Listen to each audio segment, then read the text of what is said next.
Hello, everyone. Hello. Welcome to our webinar today, Unlocking Healthy Conversations, Strategies for Talking with Teens About Mental Health. Folks are joining in, so we're going to give everybody a moment to come in. And as people are joining the webinar, we'd love to hear from you in the chat. Just send us a hello, tell us anything you want to say about yourself or maybe where you're joining us from while we wait for folks to be able to get into the webinar. So if you want to just use the chat and say hi, we'd love to hear from you. Hi, Susan, watching from Cape Cod. Hi, David from Kansas City. Hi, Tatiane. So glad to have you. Hi, Cheryl. I'm so glad to see you all here. Hey, Jack. Hi, friend from Ottawa. Far away. We're so glad to have you. Cynthia, welcome. Oh, you're from Louisiana. We have people from all over the country and even international. That's awesome. Anyone else? Hey, Linda. So glad to have you with us. Hey, Janet. Hi from North Carolina. Glad to see you.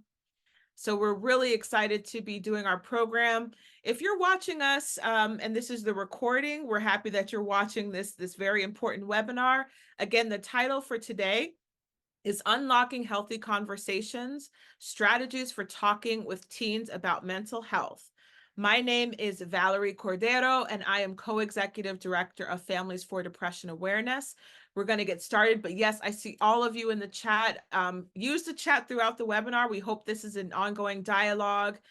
We want to see your questions. We want to see your comments. I'm going to try to remember to come to the chat, and so will our panelist, Rebekah, so that we can make sure that we are seeing everything that people are putting in. So welcome. We're going to get started. I'd like to tell you a little bit about Families for Depression Awareness. We are a national nonprofit organization, and our mission is to help families recognize and cope with depression and bipolar disorder to get people well and prevent suicides. We really believe is our philosophy that when someone is living with a mood disorder, whether that's depression or bipolar disorder or some other kind of mood disorder, it's really the people around them that can make such an important impact on their life. It's mom, dad, sister, brother, grandparents, spouse in some cases, adult siblings.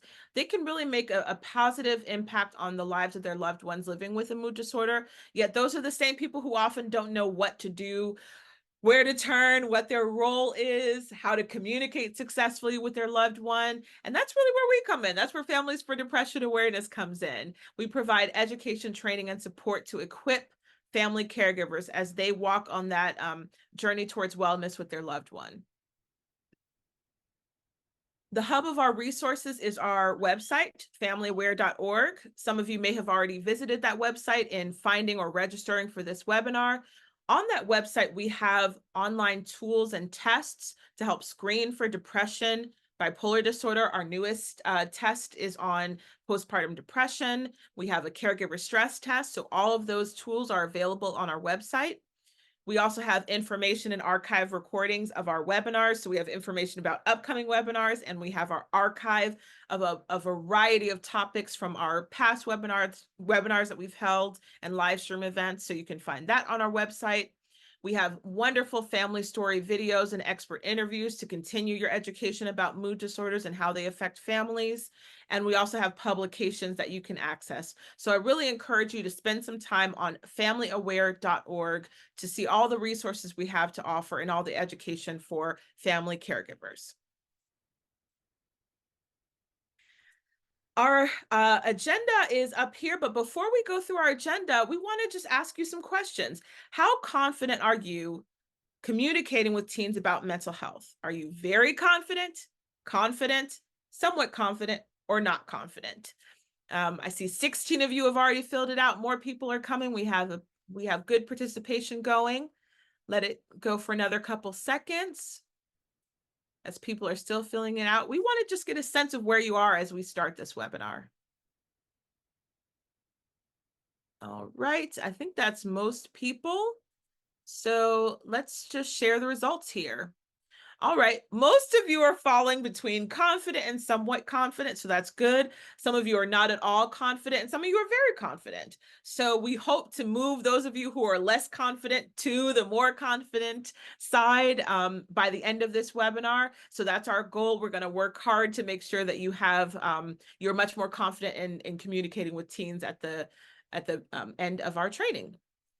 So our agenda is we're going to walk you through 4 common scenarios that adults, parents, caregivers, caring adults might have in communicating with teens.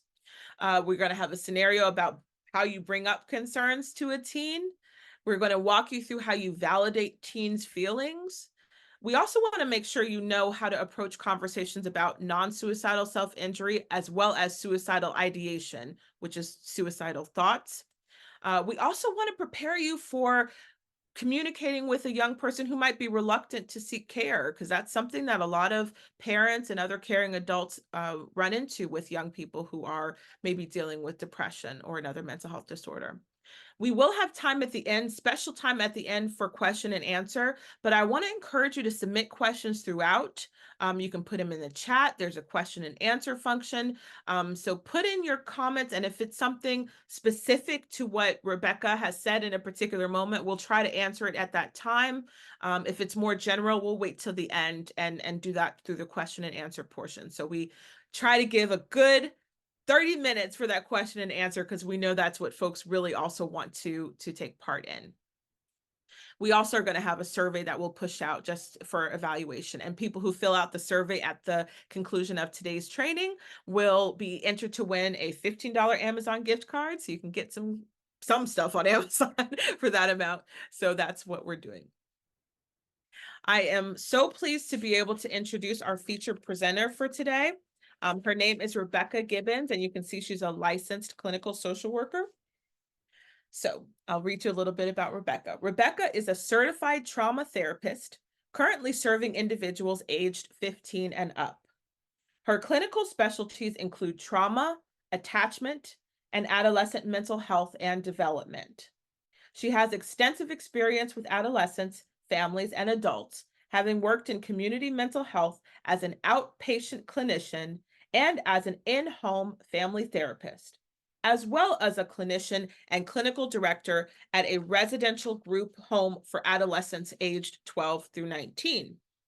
Rebekah is also an associate professor of practice and co-leader of the trauma certificate at the Simmons School of Social Work. Thank you so much for being with us, Rebekah. We're so excited to have you. Thank you, Val. I'm excited to be here. Okay, so we're going to go through our first scenario, but we're gonna do a poll before we do that. Do you have trouble bringing up concerning behaviors to your teen? And this could be your teen who's your child, or just a teen who's in your life. Is that something that you have trouble with? Okay, people are answering. Got 40% participation, 50%. Let's keep going.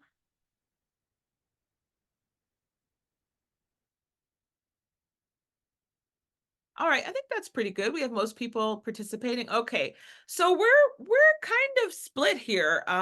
Half of you say yes, you do have trouble with it. A little less than half say no, and then some of you don't know. Maybe you haven't been in that position yet. But either way, we're going to help all of you. So I'm going to read the scenario, and then we're going to have Rebekah take it away. So Rebekah, imagine this. Your daughter has been exhibiting changes in behavior lately. She has lost a lot of weight, become less interested in activities she used to enjoy, and her grades have started to slip. You want to talk with her about your concerns. She is usually reluctant to bring things to you, and you don't want to push her away by being confrontational. So within that scenario, we're excited to hear what you have to say. Yeah, definitely. This is a very common one. And one of the first things that we like to emphasize is being really mindful of your timing of when you try to have these conversations, right? So if you are driving your teen to school or to practice of some sort, that might not be the best time, especially if your teen does struggle with going to school or with how they're feeling academically, right? So being really mindful to avoid stressful situations to then bring up that conversation, right? Um, Instead, aim for neutral times, right? Maybe the two of you can go on a walk, and actually walking with a teen is a really great way to have these conversations because you're not face to face, right in front of them, but the side to side can actually feel a lot less threatening, and allow the teen to be a bit more open, right? So just being really mindful of your timing. I work with a lot of parents, and understandably so, who feel a lot of urgency when it comes to addressing some of the concerns that they have.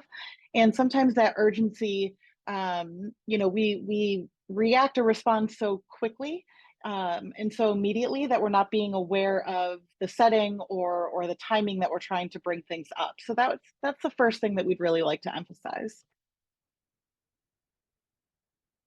The second piece is a big one. So being aware of how you reflect what you've noticed, right? So in the scenario, your teen daughter has lost weight and she's been really withdrawn from friends.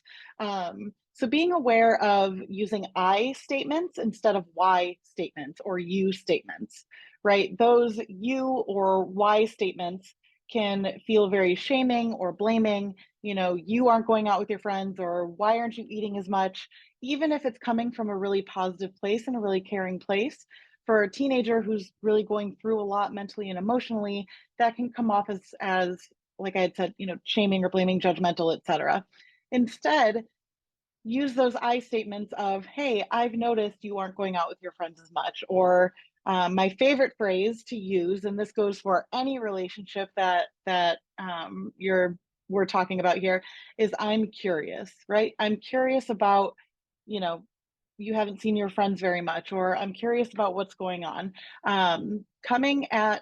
Approaching a conversation with a curious standpoint, it requires you to be regulated, requires you to be in a calm place, and it opens up the door for your teen to talk and share, if they choose to. Again, without that shaming or blaming piece right there. Yeah, I just want to point out that Go Janet for in it. the chat says a good intro for mine is how are you feeling about? That's nice. Yes. I like that a lot. Yeah, absolutely, absolutely. And that right there shows that you're tending to your teen's emotions rather than the thing that might be going on, right? Such as maybe not eating as much or seeing friends, maybe struggling to go to school. It's not, hey, you're not going to school. Why? It's, hey, how are you feeling about school right now? And that really centers your teen's emotions, which can be really powerful. I can imagine that. Thank you, Janet, for sharing that. The other big piece is to be okay with the idea that your teen does not want to talk when you do, right? Leave that door open. If they say, I don't want to talk about it, or they're kind of really quiet or shut down, ignoring you, um, can the challenge for you is, can you say, you know what, I'm here when you're ready to talk, right?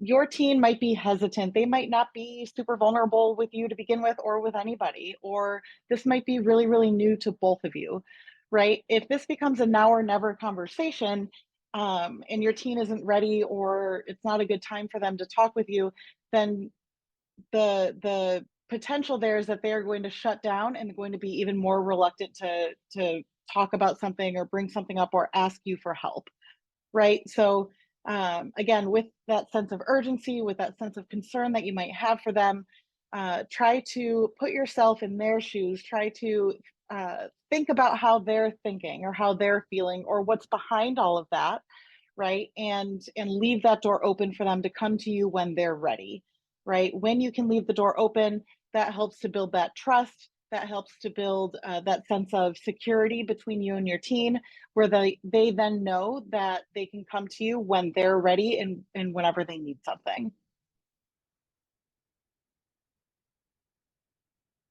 Those are all great points. We're going to move on to the next scenario. Before we do, we're going to take another poll. this is regarding validating your teen's feelings. So maybe it will help if I read this first and then we'll launch that poll. Your teen started antidepressants a week ago.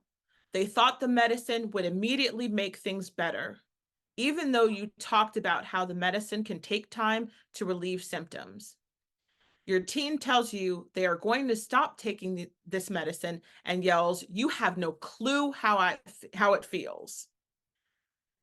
So with that being said, has anybody been in that situation?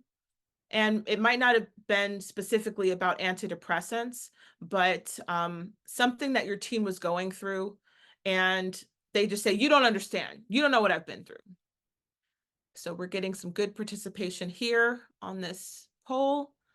Let's keep it open a little while longer. A couple more seconds.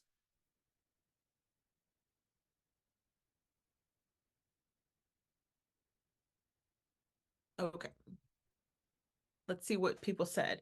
So it looks like the majority of you have been in a similar situation where you want to have your teen open up to you about their feelings, and they're going through something and they just can't imagine that you know how they feel, and they're trying to maybe put a little distance from you by saying that.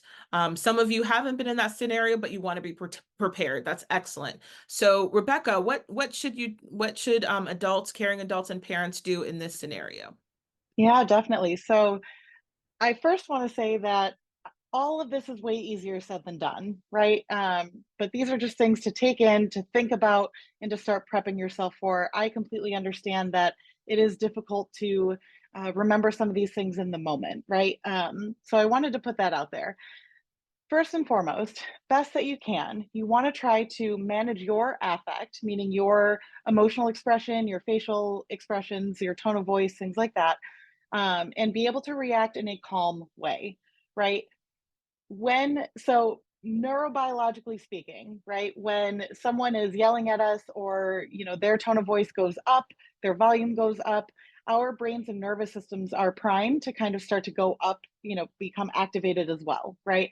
And with the families that I've worked with in the past, and I continue to work with, I talk about climbing the ladder, right? So when in the scenario, when the teen yells, you don't know how it feels, they might kind of go up this way, they might kind of climb the ladder a little bit. And in your response, because again, we're primed to survive, and we're primed for our nervous systems to become activated, our response might mean that we meet them here, where then maybe our volume goes up, or our tone of voice becomes a bit more aggressive or authoritarian, if you will, which then can cause our teen to escalate a little bit, and then we meet them here and we climb the ladder, right? Ultimately, it's crucial that if your teen goes up, that you stay down here as best you can, or if you go up a little bit, that you're not meeting them at that level of dysregulation or activation, right? So being able to react calmly is crucial. Before you respond, take a deep breath. And I'm not talking about a breath from your chest, like, right? Even me doing that sounded very shallow, right? I'm talking about the full body, the belly breath, right? If you're not familiar with what the belly breath is, I want you to put one hand on your belly and one hand on your chest, okay? And when you breathe in through your nose, and you want to feel your belly rise. So you want your bottom hand to expand. You want that hand to move, right? Think of it as you have a balloon in your belly, and when you inhale, you are filling up that balloon and your belly is getting bigger, right? When you exhale, you let it all out. That balloon, you're letting all the air out. You feel your belly button go back towards your spine, and that bottom hand kind of moves back in place, right? Um, Before you respond to your teen, take a deep breath, okay? Take two if you have to, right? Um, it's really important that you practice and are able to respond rather than react, right? So in this moment, when your teen is saying you don't know how it feels and they're feeling really frustrated, maybe about their mental health isn't doing super great, the medications aren't working, or they don't like the side effects, whatever it might be. When you take that breath, that allows you to think about what your teen is thinking or feeling. It's a phrase called mentalizing, right? Mentalizing is being able to consider or understand someone else's behaviors, reactions, etc., and the feelings, the thoughts, the motivations, or the things that are really driving those reactions, right? So if your teen is feeling maybe frustrated, maybe they're scared about the fact that they're not getting better, or they're scared about what if I just get worse? What if, I can't find a medication that works for me? Or they're feeling hopeless. Take that in. Think about that for a moment as you take your deep breath before you respond, right? Because that's a lot for a teen to be feeling. I wanted to just point out that we have a comment in the chat. My daughter Sure. says she does not need to take med anymore because she says medication does not do anything or make a difference. After approximately 4 months, I noticed a change in behavior. Mm. Mm-hmm. So part of the conversation is also around what does it mean to be taking a medication for mental health, and what should your expectations be? I would think that Mm-hmm. that's part of the conversation. Something else that you were saying reminded me of a question that was sent ahead of time, which is how do you know in those situations what behavior to ignore? Because we put a very Ah. plain comment, but if the teen says, you don't know what the F I'm going through and is Mm-hmm. disrespect, shut your mouth. I'm assuming you still need to be breathing and getting Yes. yourself calm, but do you Yes. address the disrespect in that moment, or do you like wait for things to calm down and then proceed with actually getting to the root of their feelings? What do you think people should do in that Yeah. Yeah. First, I want to normalize that. All the parents or caregivers out there who might experience that, you are not alone. I promise you. Um, in the moment, right? So if you're climbing the ladder with your teen, right? If you try to address it in the moment, chances are it's not going to go well, right? And both of you are just going to get super frustrated, super angry with each other, maybe even more explosive than you already are, right? It's much better to take a break, to take space from one another, to calm down, to let yourself regulate, to let your teen regulate. You can always go back to a conversation, right? It is never too late to go back to it. It's never too late to revisit something that came up in a conversation or in an argument, etc. Right? Um, when you do go back to your teen in those moments to talk about that disrespect or talk about the cussing, how, things like that, um, you want to be meeting them with empathy and with curiosity, right? So again, that, hey, I'm curious about, right? And this is another time to use your I statements. I feel this, or, I notice this, whatever it might be, right? Couple things I want to throw out there is to keep in mind that you are modeling all the time communication skills for your team, right? So I want you to think about, are you cussing when you get angry? Or is there disrespect between you and your partner, or you towards your teen or other people? Because that's where your teen is really learning how to communicate, right? So keeping in mind that how you want your teen to communicate with you is how you should be modeling for them, right? The next piece is being able to encourage your teen to share how they're feeling, right? So when they say you don't know what it feels like, you're right. I don't know what it feels like. I'd really like to know though. Can you tell me a little bit about what's going on? Can you tell me what you're feeling? Can you tell me what your body feels like? Right? Open up the door for them to talk with you about that. If, like in what we were just talking about, your teen storms off and they aren't able to have that conversation with you and expand on how they're feeling right in that moment, you can always go back to the conversation, right? So don't be afraid to do that, right? The other piece is to, talk to the you want to talk with your teen about being able to communicate with their doctor before stopping medications, to make sure that if they do stop, that it's being done in a way that is healthy and safe for their body.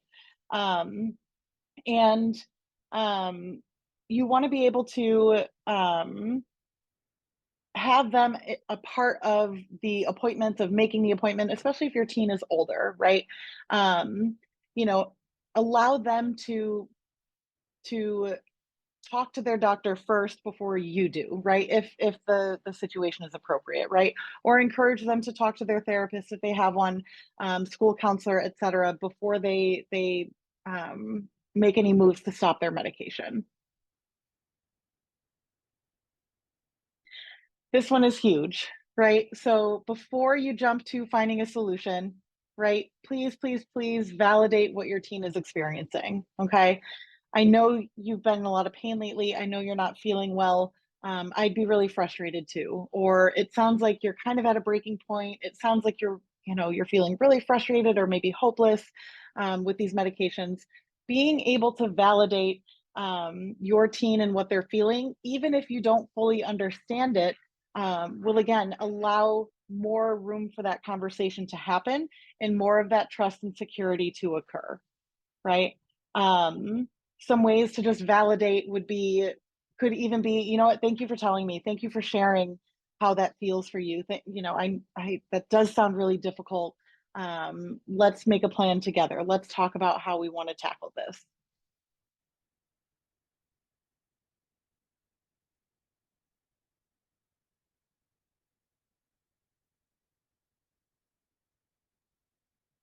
So, so we're on the next slide. How do you take action steps together? Yeah. So, my apologies, I didn't see that switch. So taking the action steps, right? So you want to make the appointment with the teen in the room, right? Or on the phone with you, right? Especially as your teens get older, you really want to be building their sense of independence, their sense of agency, where they're helping to pick out the therapist that you then call on their behalf or talk with the doctor, because once they turn 18, it's all completely up to them, right? They are in charge of their care. When they go to college, they need to be able to call their doctor and say, hey, I'm feeling this way or I'm feeling that way, and have some of those important conversations, right? So the more you can include your teen in those action steps, in that planning together, the better off they're going to be in the long run, right?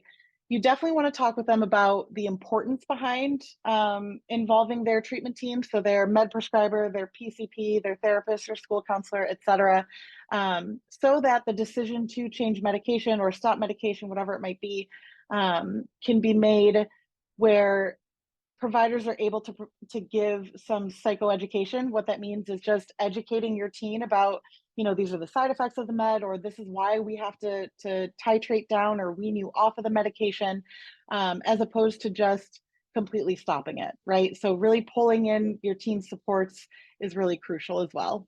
And like I had said, you want to encourage your teen to talk with their therapist about their concerns for the med. I've had a lot of teens that I've worked with who have wanted to stop their medication because it's not working, even though it's only been like a week or two, right? A lot of medications for depression and anxiety can take 4 to 6 weeks to really start to work for somebody, right? And so a lot of teens, especially because of where they're at in their brain development, they want the quick fix, they want it to happen now. And sometimes we need to remind them in therapy or in a family meeting or with the doctor that, hey, it might take a little bit of time, right? Other pieces to think about with this would be to encourage your teen to write down and keep track of any side effects that they're feeling, or from when they start the medication. What do you notice with your sleep? What do you notice with your appetite? What do you notice with your mood? And kind of keep track or keep a timeline of that, so then if something comes up and you have to go back to the doctor sooner, or when you go back for that follow-up, your team has that information right there. And again, those decisions can be made with all the information and pieces that would be needed for a healthy choice.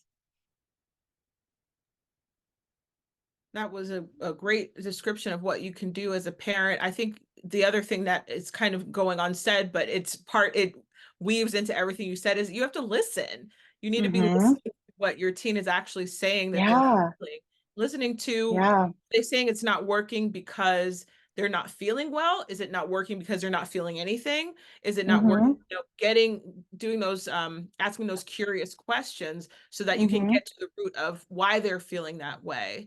And then Mm-hmm. actually listening to what they say and Yes. Yes. reflecting that back. That's so important. And we had another webinar with you, Rebekah, some time ago, Mm-hmm. but I know in that webinar we went over active listening. So if folks Mm-hmm. don't know what active listening is or how to practice it, definitely go back to that communication 101 webinar we did, where we went in depth about active listening and how parents can practice that. Yeah, Let's go to our definitely. next, yeah, let's go to our next scenario, discussing non-suicidal self-injury and suicide. And our poll question is, do you know the difference between suicidal behaviors and non-suicidal self-injury? Please answer our poll at this time.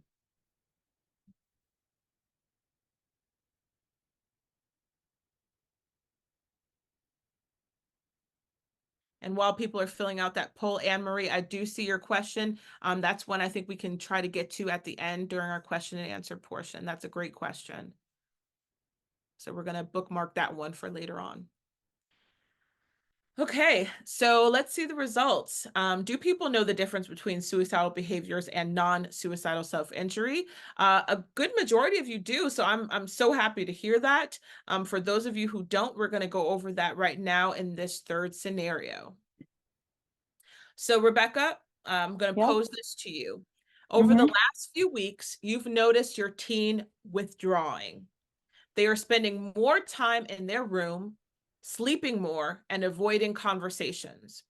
Recently, they got frustrated about something that doesn't usually bother them and said, "You'd be better off without me." You believe it may be time to ask if they are thinking about suicide, but you don't want to think your child could be having such thoughts. What do you do? Mm. This is a really tough one. First and foremost, the myth of if you ask someone about self-harm or suicide, that you are giving them the idea. That is a myth. Let's get rid of that, right? It is much better, it is much safer to ask your teen or somebody else directly if they are considering self-harm or have engaged in it, or if they are having suicidal thoughts. Okay. That's because when you can be direct about it, you can figure out, is this a safety concern? And get your teen to a safe space, or contact the people, whoever it might be, to support them in that moment. Okay. So, understanding the warning signs. So this list is non-exhaustive. There are other webinars and other resources that you can look into that go into both of these topics in a lot more detail. Non-suicidal self-injury. So self-harming does not always mean someone is thinking about suicide or wanting to end their life. Okay, self-harming is ultimately a coping mechanism that folks engage in as a way to try to cope with whatever the emotional distress is that they're experiencing, right? So some of the warning signs might be an increase in injuries, or quote unquote accidents. Your teen maybe not being upfront about where they got that mark or that bruise, whatever it might be. Teens trying to cover up certain parts of the body, especially now that we're coming up on summertime. Here in Boston, it was 90 degrees today. So someone who, an example of this would be someone on a 90-degree day, maybe wearing long sleeves or long pants, and that seems out of the ordinary. When it comes to the warning signs for suicidal thinking, someone might be talking about killing oneself or feeling like a burden, right? People would be better off without me, things like that. Withdrawing, isolating, giving away possessions, writing goodbye notes, and then a very quick improvement in mood or sense of relief. That one can be a big one. Again, a lot of these things, this is a non-exhaustive list, and you want to be looking for multiple pieces. But that sense of relief could be, or that improvement in mood could be, when someone has created a plan and they have intent to attempt suicide. So we understand that the pain of losing your child is absolutely unimaginable. Okay. Again, a lot of what we're saying is easier said than done in the moment. Okay. That being said, be aware of your response, that that pain and that fear that you feel if you hear your teen making statements that the world would be better off without them, or that they are engaging in self-harm. Please be careful that your pain does not manifest as, why would you do this? How could you do this to me? What's wrong with you? What did I do wrong? Different things like that, right? It's very natural for a caregiver's immediate response to want to fix and want to know what they did wrong or what they did to cause the situation, right? This is not that time to pose those questions to your teen. Okay. So be very, very mindful of that response. And instead of those questions, you want to be asking, you want to be turning more to, I really appreciate you telling me, can you tell me a little bit more? Okay. And this is also where that deep breath would come into play. Your number one piece should be focused on safety, right?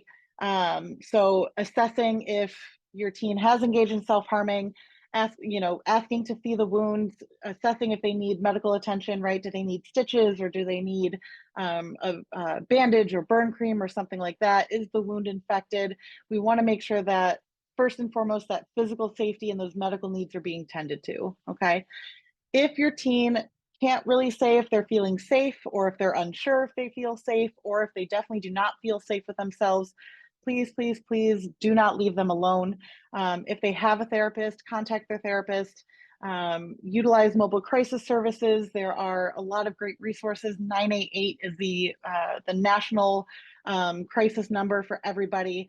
And if you're not sure what the mobile crisis or crisis center is in your town where you are, I definitely encourage you to look that up and have those numbers saved on your phone or up on the refrigerator just in case.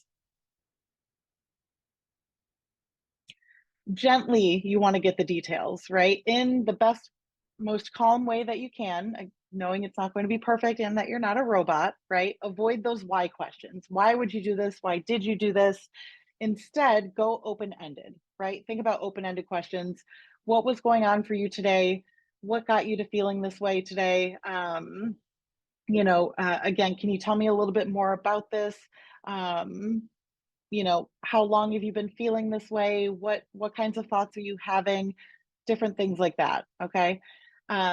Best that you can respond empathically, right? That sounds really painful.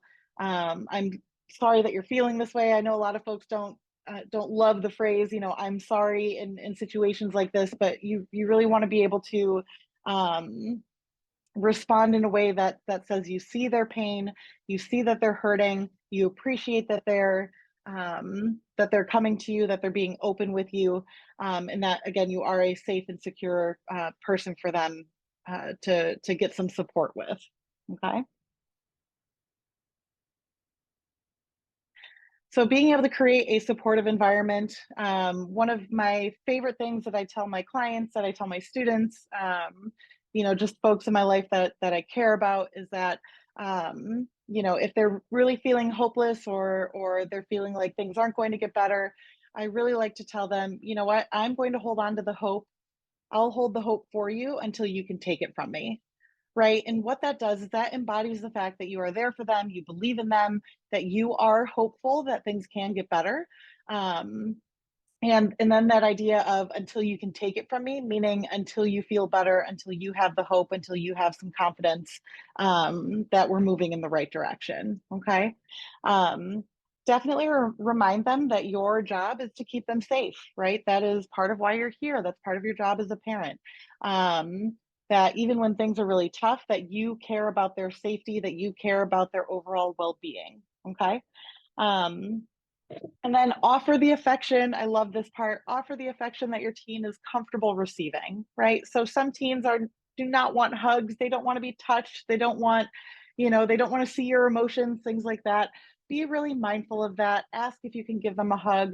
Ask about what they need. Maybe they need a glass of water during that conversation. Maybe they want to move somewhere else in the house that's more comfortable, right? So really that requires you to be tuned in to your teen and to their body language and what you know about them, to really meet their needs for that comfort, for that security in that moment. Well, and Rebecca, one thing that parents should also be aware of is that you might have to have this conversation more than once. If you have a Mm-hmm. teen that's chronically depressed or dealing with Mm-hmm. other chronic mental health issues, you may have to ask them on a semi-regular basis if they're thinking of taking their own lives. That Mm-hmm. can sometimes create tension because people don't always want to be asked that Yeah. question, but it is so important to know the answer and to Mhm. establish that it's okay for them to be honest with you. Mhm. Somebody wrote in here, as a parent, I have the right to keep you safe. And so you could Mhm. say it that way. You could also say it's my job. It's what I want to Mhm. if I love you. Just Mhm. really validating that you are important to my life. But also Mhm. understand that when people are in that place when they are suicidal, it's because they don't think they have value, because they Mhm. think the world would be better off without them. So just keeping that balance. You want to say anything about having to repeat those questions more than once? Yeah, yeah, definitely. So, don't be afraid to get creative. I say that lightly in this situation, right? But if we're talking about a teen who has chronic depression, some chronic mental health issues, um, and concerns that you're tending to, asking them, how are you feeling? Are you thinking about suicide? Are you thinking about X, Y, or Z? Um, could feel like a lot for your teen, right? I've had teens who have given their parents a rating scale, right? Like if I'm between a 0 and a 3, I'm not thinking about suicide. I'm not having those thoughts. If I'm between a 3 and a 6, I'm having some of those thoughts, but they're really passive. They're kind of fleeting, or I feel like I can manage it. Anything above a 6 might be I need support, right? So being able to come up with a way to communicate like that actually could be really beneficial and really helpful, and also help your team to build insight into how they're feeling and what's going on for them. Thank you for giving us that advice. Somebody had raised a hand. If you can go ahead and put your Sure. question in the chat, that would be really helpful so we can see your question and get to it, or your comment. Let's move on to our final scenario. We're not going to do a poll. We're just going to go right into the scenario and get Rebekah's advice. So your son has been struggling at school and at home. He doesn't want to go to school anymore. He has been displaying signs of anxiety and depression. Despite your efforts to encourage him to seek treatment, he has been resistant and unwilling to talk about his struggles. When you bring up the topic, he shuts down, denies there's a problem, and replies with one-word answers. I think anyone who has a teenager Mm-hmm. is somewhat accustomed to that, but also, it can be a sign of something more serious. So please walk us through your advice for this scenario. Yeah, definitely. So, like you said, Belle, like if you have a teenager, you've heard the grunts, you've heard the one word answers, there's a lot of normalcy there, right? This goes back to what we were saying earlier about leaving the door open, right? So if you try to prompt that conversation and you get that grunt or that one word answer, or they just walk off, just reiterate, hey, I'm here if when you're ready to talk, right? I also want you to think about the role of the trusted adult and the fact that you might not be that person in that moment, right? Who else is in your teen's life? Is there an older sibling, a grandparent, aunt or uncle? Is there a coach or someone at church or within the spiritual community that you're a part of, um, that your teen has a positive relationship with? Um, Let your teen know it's okay if they want to talk to that person, right? If you know that that other trusted adult exists, mention that to them, right? Hey, if you don't want to talk to me about this, don't forget you have so and so that you can call, or you can shoot a text to so and so. If you feel like you need some support. And again, I'm here when you're ready, right? Leaving that door open. Okay. Um, do your best to avoid pressuring your teen to talk, right? Encourage that open communication, right? Again, that sense of urgency, or the millions of questions that might be running through your head, can come off in a way that is not intended, right? I really like to encourage parents and caregivers to recognize that texting or even emailing, but definitely texting, is a way that our teens communicate, right? They are very familiar with it. They're maybe more comfortable with it. It can take the pressure off of, again, that face-to-face conversation that maybe they don't feel ready for, or that they're really, really nervous about having with you, right? If it's and offer that to them, right? Offer, hey, if you don't want to talk about it in person, shoot me a text, right? Or even write it down. I've had a lot of success with families who have bought like a little journal or one of the composition notebooks, and they will write back and forth together, the teen or adolescent and the parent. And that way it takes the pressure off. It allows you to read what your teen is saying, reflect on it, think on it before you respond. Again, to respond instead of react. And same thing for your teen, right? They can take the time that they need to respond, and it's something that you can pass back and forth in a way that is kind of low stakes and takes that pressure off when it comes to that. Okay. Um, Offer alternatives, right? If they're hesitant about therapy, or they think that they're just going to be medicated, what have you, um, there are other options to consider, right? They have a school counselor, hopefully they have a school social worker or a guidance counselor that they can check in with. There are groups for teens or group therapy that they can engage with, and there's different types. It doesn't have to be talk therapy.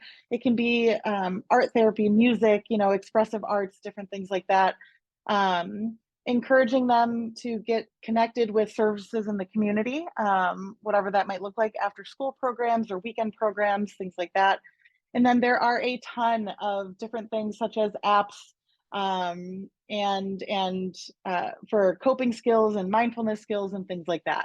This is, again, a non-exhaustive list. Some of the apps there that I really enjoy. The Daily Bean is a mood tracking app, and it's also a lot of these apps are very, very cute. The graphics are top notch.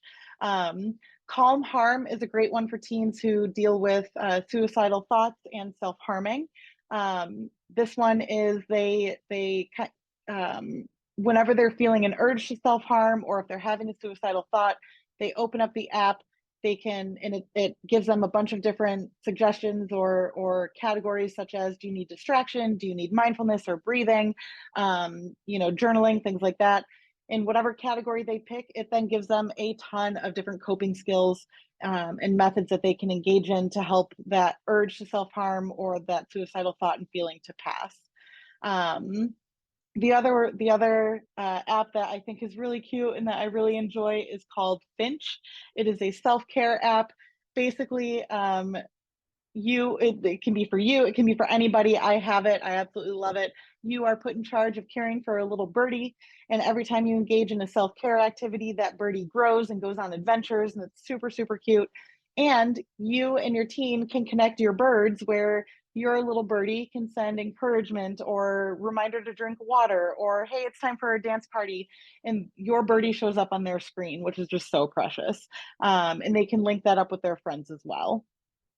And then these are just some different books that we like to recommend. This book is A Safe Space, Cute Doodles and Therapy Strategies. It is absolutely very cute. It's written in a way that is very digestible for anybody, and there's a lot of graphics and things for kids who might do better with visuals. And then the last one, Absolutely Normal, Short Stories That Smash Mental Health Stereotypes.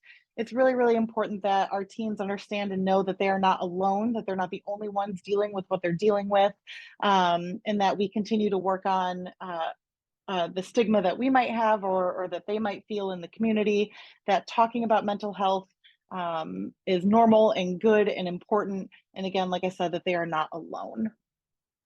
Rebekah, can you give just another quick summary? Yeah. So cute app, the cute doodle one, because somebody just stepped With away the and birdies, it's yes, called Finch. Finch. Oh, okay. Finch, yeah, I could gush about that. I tell my students about it every semester. I'm like, everybody, and something that's really good about that one is it gives suggestions of self-care activities, and you can input your own or create your own. And there's a section called First Aid, where if your teen is feeling a lot of anxiety, or again having those suicidal thoughts or that urge to self-harm, they can go into it. They can click on First Aid, and there's like some crisis response type of ones, like, hey, let's take 10 deep breaths. Do you have a safety plan, or different things like that, to really help with in the moment coping with intense emotions. Okay, that sounds like a great app. I love it. And I do want to point out that we just today have an article that is posted on Common Sense Media's website, and it goes through some TV shows and some movies that have positive representations of mental health and how to how to determine if something has a positive depiction of mental health in Mm, facing media, so that parents can make sure that that their kids and their teens are watching things that aren't reinforcing stereotypes, and they're watching mm, things that have people with mental health depicted as whole human beings, not just a punchline in a comedy, or not just an overly dramatic, violent, or again, just things that reinforce stereotypes. So that article, and we have it in the chat, is available now. How to look for and what to look for authentic representations of mental health in movies, with some examples of TV. I kind of feel, I don't know if you feel this way, Rebekah. I think TV is doing that a lot better than movies. yes. Maybe because you have that more long form and you're able to develop characters over several episodes. But Hmm. there are some good things happening in TV, and some okay things happening in movies with those representations. So we want parents to be able to look at that and make a good assumption, and then also talk about that with your teens, because when they get to be 16, 17, 18, they're choosing a lot of what they're watching themselves, and we Hmm. want them to be aware of what is good and what's bad out there. So again, we're not reinforcing stereotypes, or painting people who have a mental health condition in a way that makes it seem like they're not whole people with whole lives. Hmm. Um, Hmm. One of the things I wanted to go back to, Rebekah, was also when we're talking about these ways of communicating, sometimes you are parenting with a spouse or another partner, and they have a different style than you do. So Yeah. I assume there's an important element of getting on the same page with your approach. And I think that probably runs through all of parenting. Um, Being on the same page with whoever your parenting partner is, that could be a grandparent who's helping you parent, but Hmm. matching communication styles, or just at least deciding that we're not going to elevate our emotions when we're talking about this. We're going to, as you were saying before, regulate how we address this topic with our teen. Do you want to say a couple things about that before we close out this section and move fully into Q&A? Sure. Yeah, definitely. I see this a lot. And one of the big things that always stands out to me is not just that the communication styles are different, but that the attitudes or understanding of mental health and of teenagers is very different between both parents or whoever is helping to parent or be a caregiver, right? So um, if you have a spouse or a partner and your perspective on mental health is a lot different than theirs, then that has to be a conversation, right? And that might be a good time for the two of you to go to couples therapy or to reach out to a professional to help kind of navigate the difference there, and help educate one another about where you're coming from, and also how to then best work together to support your teen, right? So please, please, please do not be afraid to talk with a therapist or a couples therapist, family therapist, um, or if your teen has a therapist, don't be afraid to reach out to them. I can only speak for myself as who I am and what I do as a clinician. I love offering parent sessions or family sessions here or there to really support parents in understanding where the teen's coming from and how they can best navigate whatever the different circumstances or situations are that are coming up. And I know that I have colleagues that do that as well. So please don't be afraid to ask for that or to ask for guidance from your teen's therapist if you have one, if they have one. Um, and it I give everybody a word of caution to not go to your spouse or partner or the other caregiver and say, you're too aggressive, you do this, you're doing it wrong, et cetera, right? Rather, offer what you've learned in tonight's webinar or another webinar, another training. Offer what you've learned from just your experience or what you've read. Share resources with one another. Just be, ultimately you can take any communication tip that we're giving you tonight about how to communicate with your teens and apply that to your partner or other people in your life. So just be really mindful of that. Great advice. So we're going to move into question and answer in just a moment, but first we want to thank everybody for being on this webinar or watching the recording. We are going to send out the survey at the end, but remember, if you fill out our survey, you will be able to be entered to win an Amazon gift card. We also want to know, from the start of this webinar to now, how confident are you that you can communicate effectively with teens about mental health? And we're hoping to see some movement. Already I'm seeing we don't have any not confidence, which I know is is good, because we had some people who were not confident when we started. And give folks another couple of seconds to fill out the poll. Got most people have participated. Okay, let's see those results. Well, I think a lot of people move to the confident or the very confident side of things, so that makes us really happy. We want to make sure that when you attend these trainings, that you are getting the information you need. Your knowledge is increasing and you're feeling much more capable of having these conversations. So we're really glad to see that positive movement towards being more confident in communicating with teens.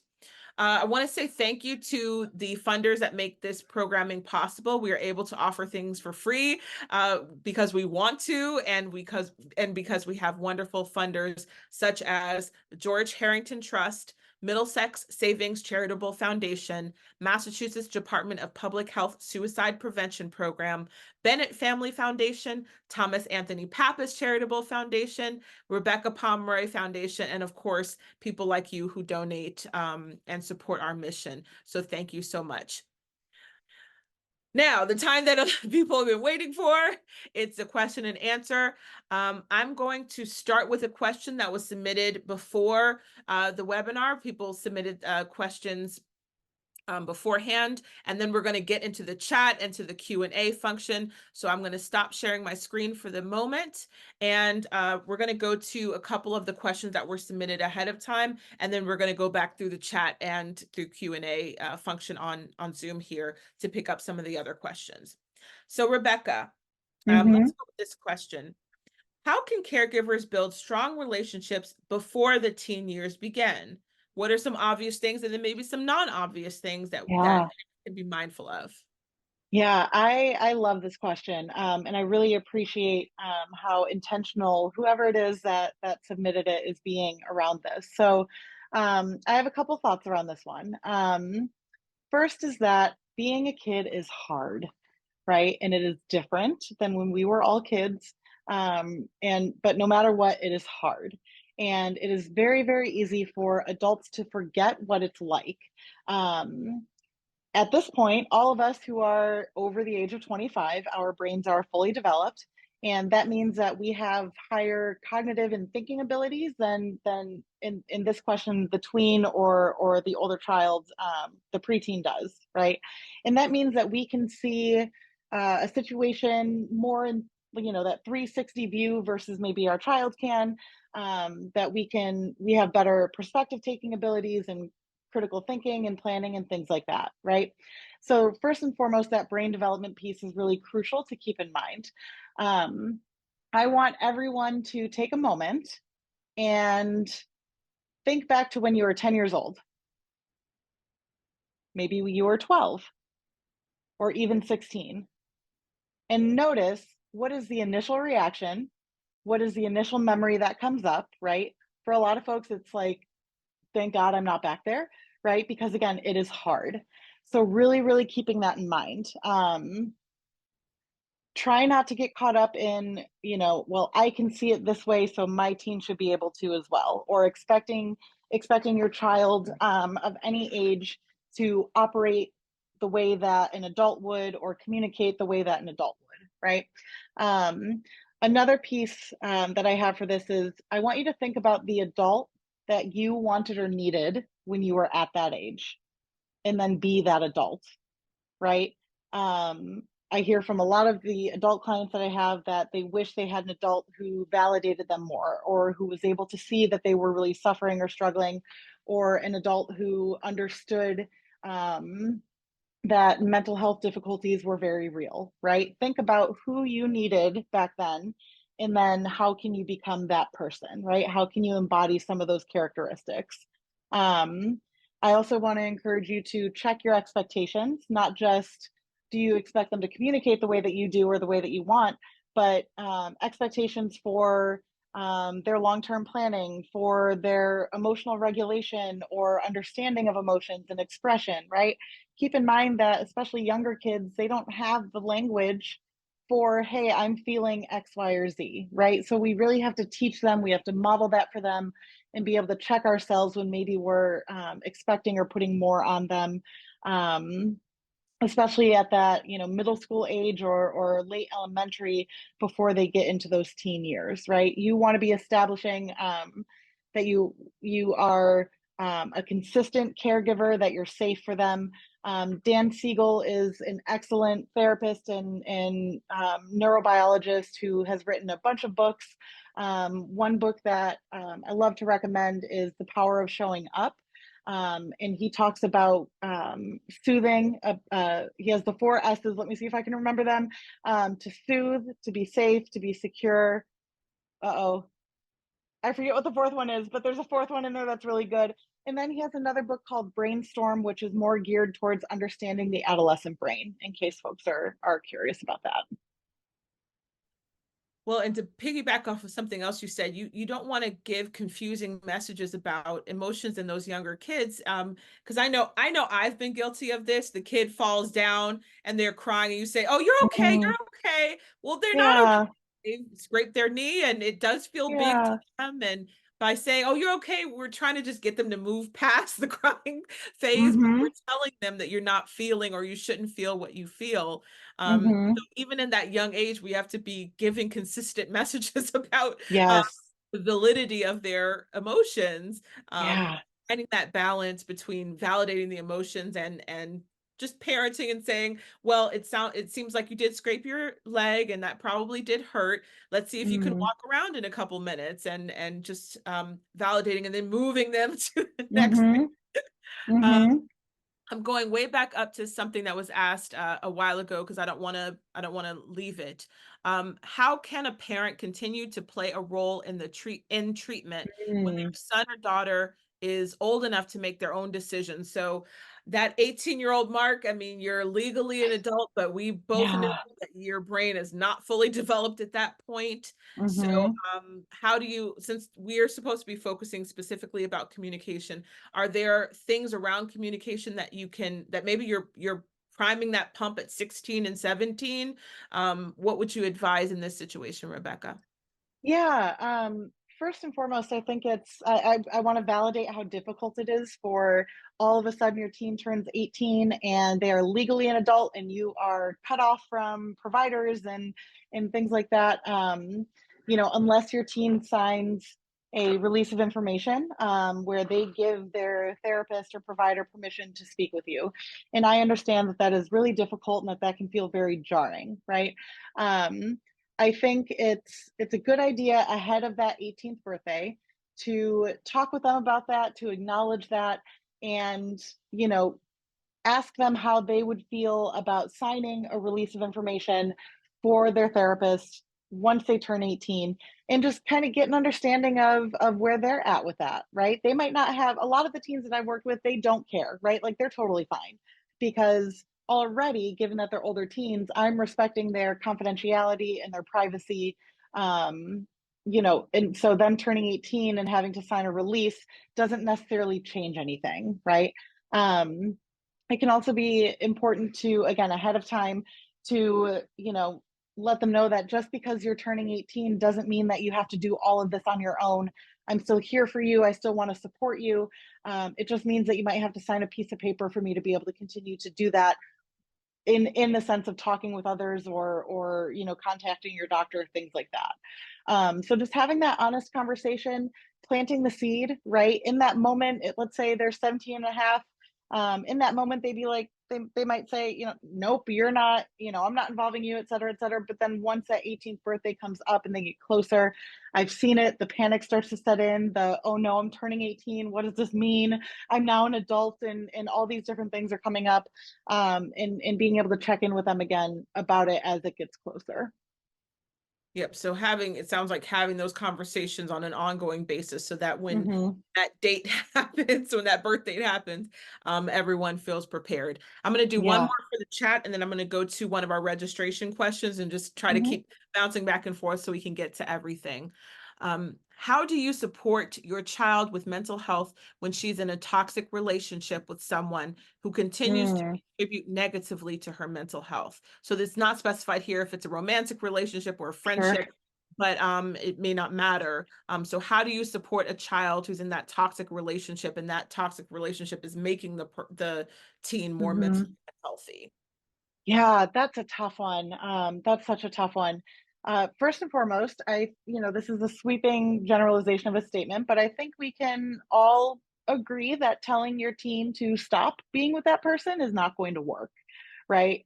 Whether it's stop being with that friend or stop dating that person, chances are that's not going to work, right? You are allowed to express your concerns, again, using those I statements, right? I'm worried about X, Y, or Z.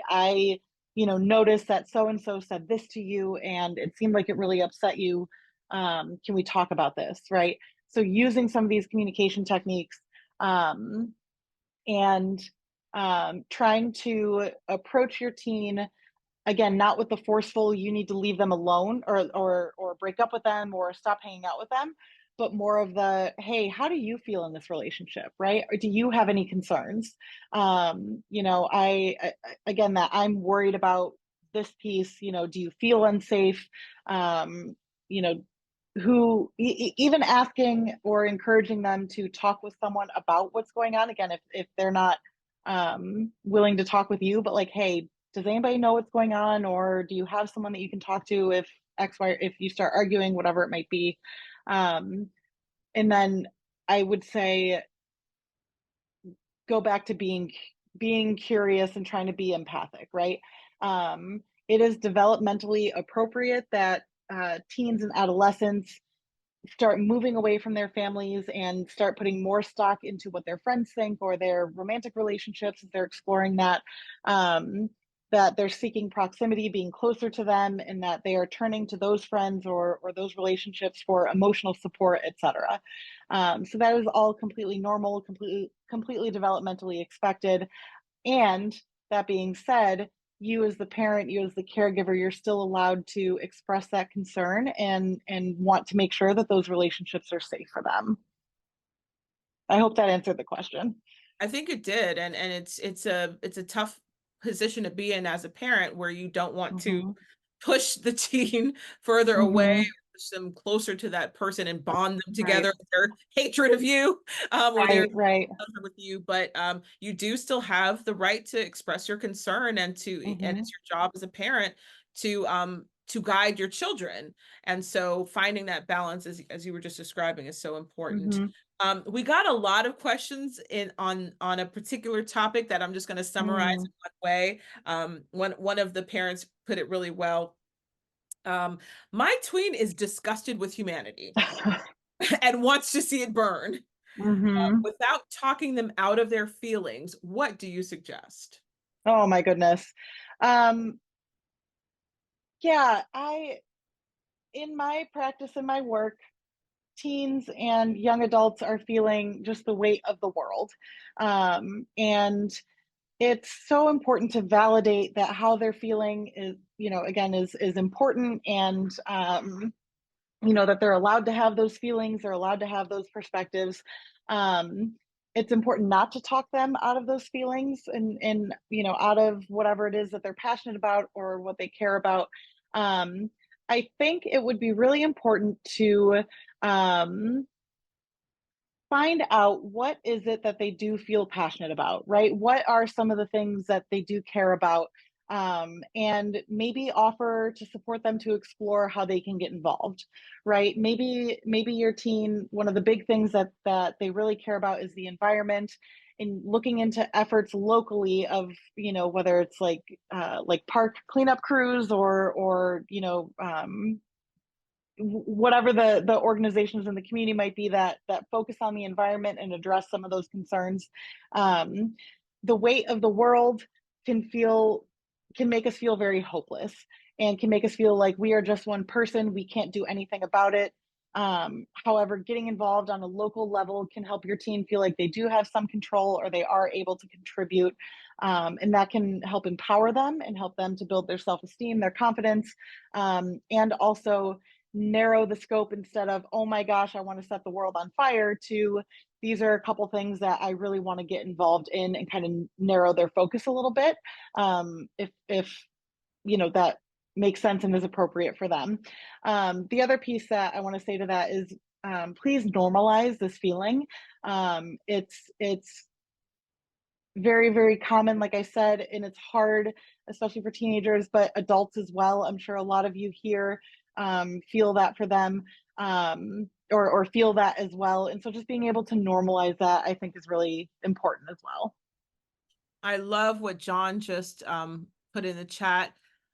Catch people doing wonderful and kind acts when they Yeah, just point out. There's yeah, somebody I follow on social media, and it's one of those sites where or one of those influencers, I guess, or content creators, who she puts one positive story a day. I think there are yeah. content creators that do that, and you watch those stories and it does lift you up, even if it's just momentarily. And then going back Mm-hmm. to something else you said, that if you help them connect with something they really believe in, it can also help them create community with Yes. other people who care about that same issue or that same topic. And so instead of Mm-hmm. feeling powerless about it and alone and hopeless about it, you are positive action to make a change, and you're meeting other people who want to make that same change in the world. Yes.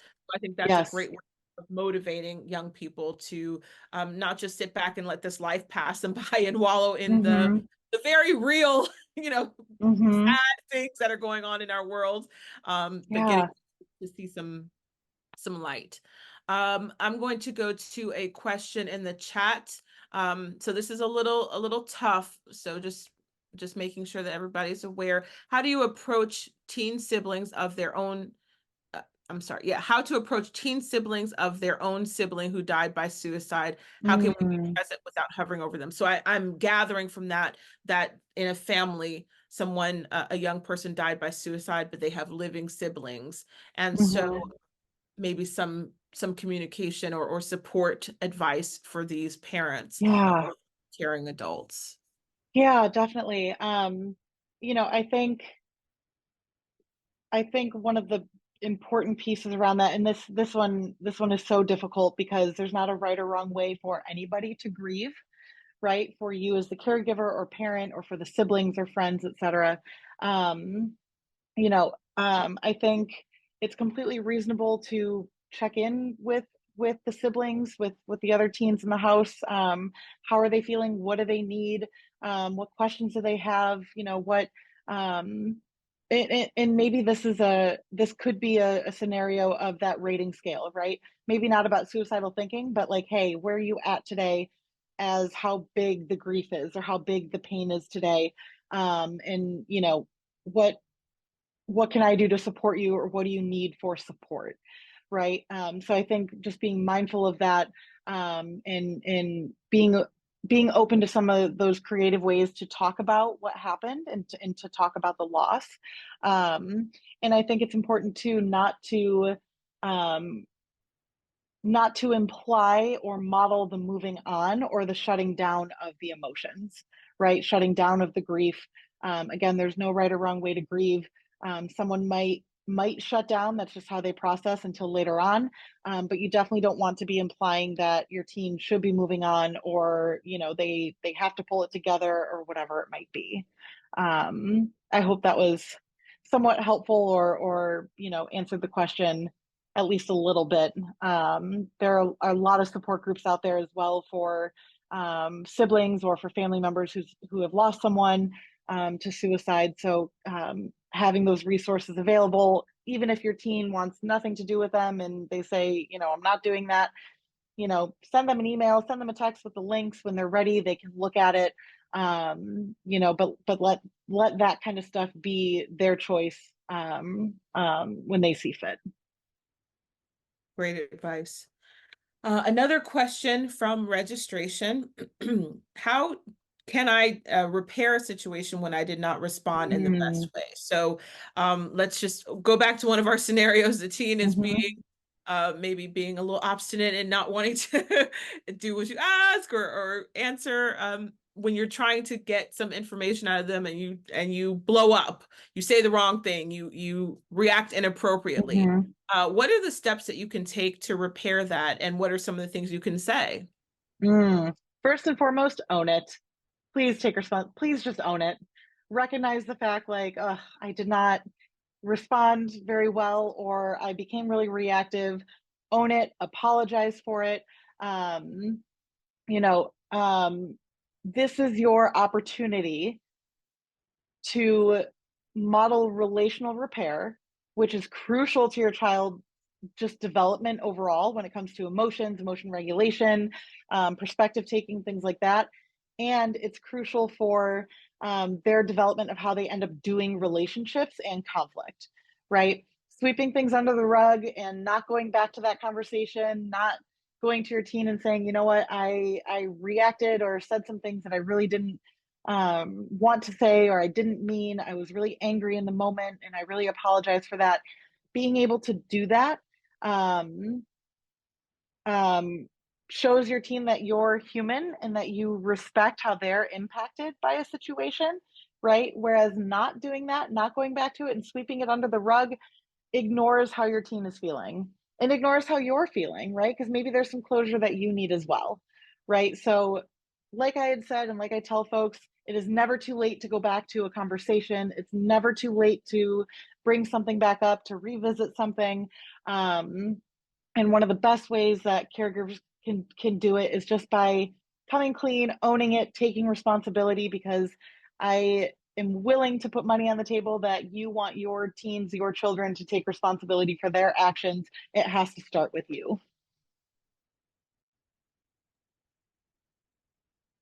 Whoops, didn't mean to do that. It's so true. It's funny to hear parents say, "My teen never says they're sorry or never takes responsibility." Do you model that for them? Where are they Mm-hmm. supposed to learn it if we don't say, that wasn't my best moment. I apologize for responding that way. Can I try again? Can we try this conversation? Mm-hmm. You're showing Exactly. your teen it's okay to make a mistake and apologize for it and try again. Really Mm-hmm. important with modeling. We've said it multiple times, but it's so important. You have to Mm-hmm. model that behavior you want to see out of your children. You're their first teacher. Um, Another question that was submitted, I think we have gotten to more or less the answer here, but just giving you a chance to Mm-hmm. address this directly. How would you approach supporting a teen that has expressed not wanting to be asked about their feelings, not and feeling uncomfortable talking about that? How much, I guess, do you Yeah. push them out of that comfort zone in order to establish open communication? Mm-hmm. That reminds me of a client that I have. She absolutely hates the word feelings. She hates that question of, hey, how are you feeling today? How do you feel? How does that make you feel? And I have had to get creative with how I would ask that question, right? Um, the question was, how do you approach a teen who doesn't want to be asked about feelings, right? Um, so maybe it's less about, hey, how do you feel? Or are you angry? Are you sad? Are you mad? Whatever it might be. And more about, can you tell me about your day? Can you tell me about what's going on for you? Can you, some of those types of questions that can maybe elicit some of that in the team being able to share how they feel, maybe without them kind of sort of recognizing it, or without that word, hey, how are you feeling? Um, even just throwing out that reminder of, I know you don't like it when I ask how you're feeling. It's because I care about you, and I want to make sure that you're doing okay, or just kind of check in. And I would say even ask your teenager, right? Ask your child, um, how do you want me to? What do you want me to ask? Right? How do you want me to approach this when I want to check in with you? When I want to ask how you're feeling? If you're feeling some of the depression, things like that, what's the language you want me to use, or what would help you to feel like you can share with me what's going on in that moment? And they might say, don't come to my door, don't open my door, just text me. Okay, then right? Or they might say, I don't know, I don't want you to ask. And it's like, well, I can understand that. I can appreciate that. And I'm going to, because I want to make sure that you're getting what you need, right? You bring it back to you care about their well being, their health, and making sure that their needs are being met. Thank you. So, school can be a big source of stress and can be triggering for some kids. Hmm. Sometimes the genesis of that depression or that extreme stress or anxiety can be things that happened at school or just the Hmm. dread in attending school. So that's a big deal for parents of teens who are dealing with a mental health disorder or who are Hmm. just they're struggling because of their school environment. So we got a question, or just not doing well in school, maybe not getting their educational needs met at school can make a teen become sad, depressed, or Hmm. deal with a lot of anxiety. So this was a question that was submitted ahead of time. How do you ask questions about schoolwork and grades when they are depressed and the subject itself is a trigger to them? Hmm. Hmm. Again, another really common scenario, common situation. Some of the I guess like nuggets or things that I would say is before you ask those questions, okay, take that deep breath and evaluate how are you going to word that question? And also, what is your motivation, right? Is it coming from your own anxiety about your teen passing their classes or getting certain grades, things like that? Assess that before you go into it, right? If this is similar to what I had said about, kind of checking your expectations for your teen. It is well researched and proven via studies that depression and anxiety, trauma, high stress, all these different mental health pieces interfere with a person's ability to learn and to take in more information. It can affect all of these things can affect their memory and their recall and all of these cognitive abilities that kids need to make it through school, right? Um, so being mindful again of that motivation behind it. Maybe it's about asking them where they might feel stuck, right? Do they feel stuck with getting to school, with completing homework? Do they feel really overwhelmed with their course load? Offer the chance to brainstorm with them, right? So instead of, hey, how are your grades? Did you do your homework? Or how behind are you? It's just, hey, I just want to check in to see how things are going. Are there any sticking points for you at school right now? Or anything that we can brainstorm to help get you to, where you want to be or kind of get you back on track, different things like that. I think it's important that you emphasize that you want to help them be successful, not just monitor their progress and monitor their GPA. A lot of kids, especially here in Massachusetts, schooling is very competitive, and it's all, especially as kids get deeper into high school, it's getting into the best college or whatever it might be, and there's just a lot of pressure that they feel from society that they put on themselves, the competitiveness with their peers, right? So if your teen is really struggling with their mental health and that's affecting school, and chances are that is increasing their anxiety or making their depression feel worse.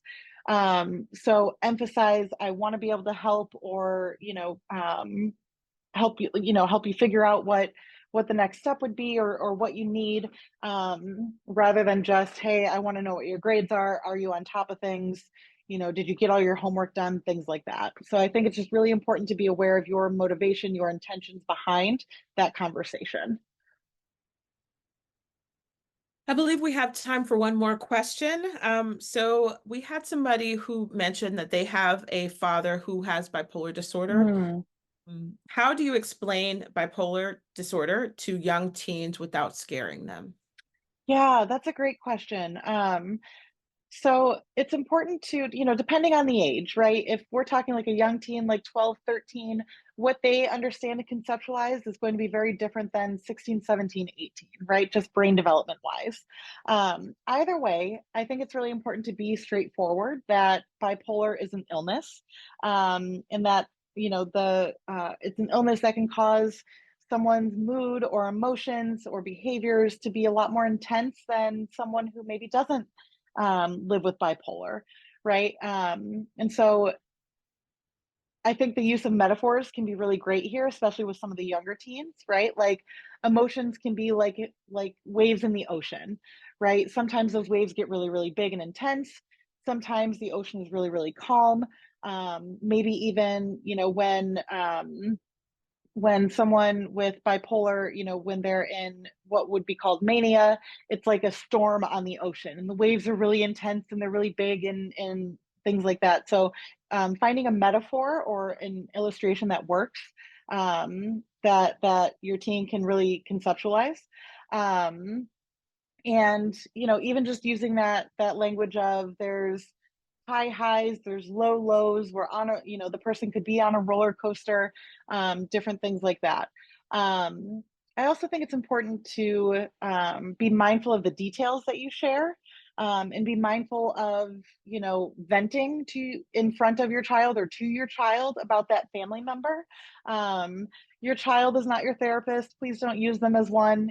Reach out to your partner, a friend, a therapist of your own.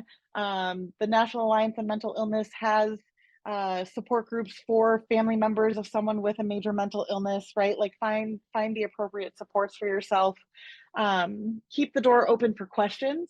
And then also, I just want to note that there are some YouTube videos that help explain bipolar to kids, or help you just to kind of illustrate and kind of put your thoughts together about how best to explain it, right? So some of the pieces, again, you want to be mindful of how much you share, how much you divulge, but again, just be straightforward. This is an illness. It is not a weakness.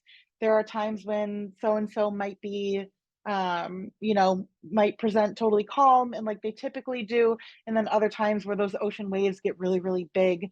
I hope that made sense.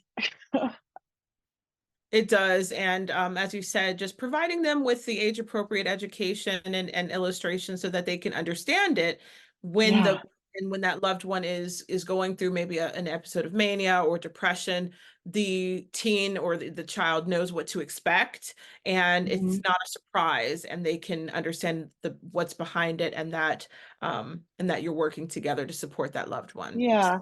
And I would say to that, Val, even the fact that to expect that it might not be expected, right? Yes. Because something like bipolar, it can be cyclical. There can be signs that, it's kind of like a slow buildup, or it could be something like that big ocean wave that comes out of nowhere, right? And so to kind of expect the unexpected in a sense, if that's appropriate for the situation, because bipolar can manifest differently in everybody or have different extremes or intensities for everybody. Yes. Well, thank you, Rebekah. We've certainly given you a lot of questions, and you have given excellent answers for each of these. Thanks for everyone who's participated in the chat and watched this webinar. If you've watched live or you're watching the recording, we hope that this has been educational for you. Please fill out the survey. Somebody's going to win that $15 Amazon gift card, and it could be you. So give us feedback. This is how we know what people learned and improve our programming. It's also a way to keep in touch with those of you who've watched. So thank you, everyone who has attended. Thank you to Rebekah and all of our funders. We hope that this has been, that this will help many people in communicating with their teens and their young adults about mental health. So thank you all so much. Bye.